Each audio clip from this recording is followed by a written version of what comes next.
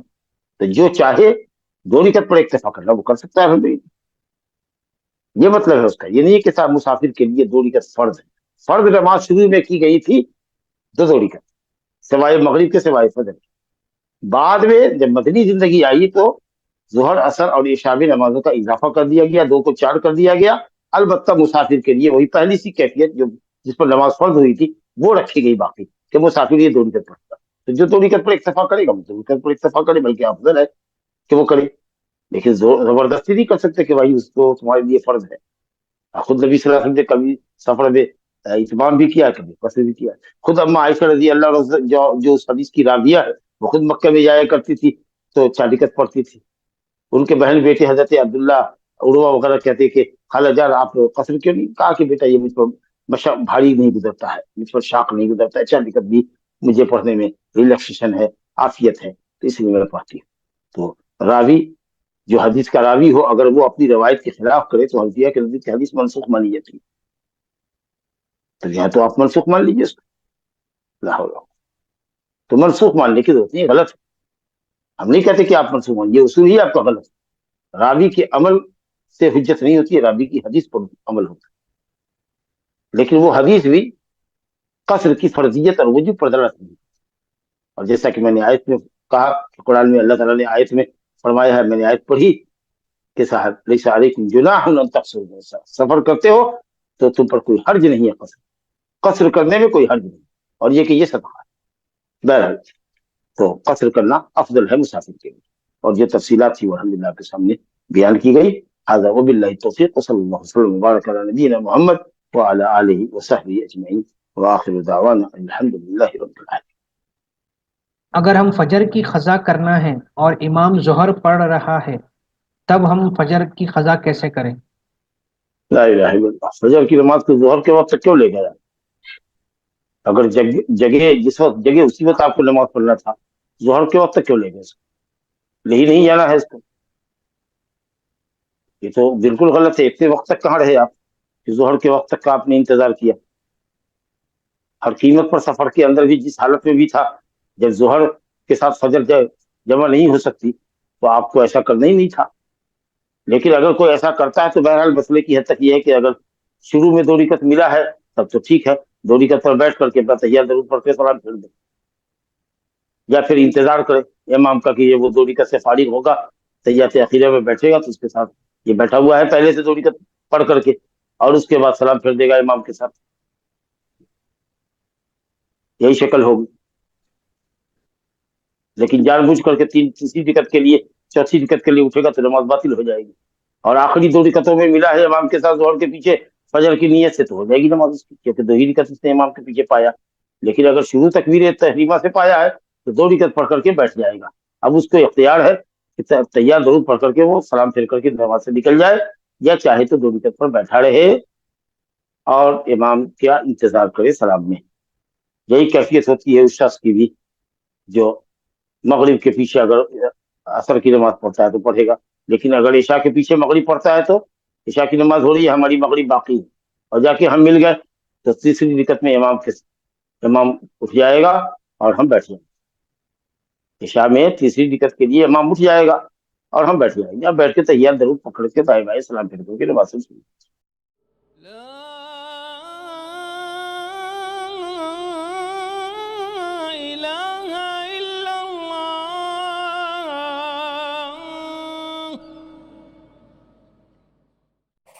قل هل يستوي الذين يعلمون والذين لا يعلمون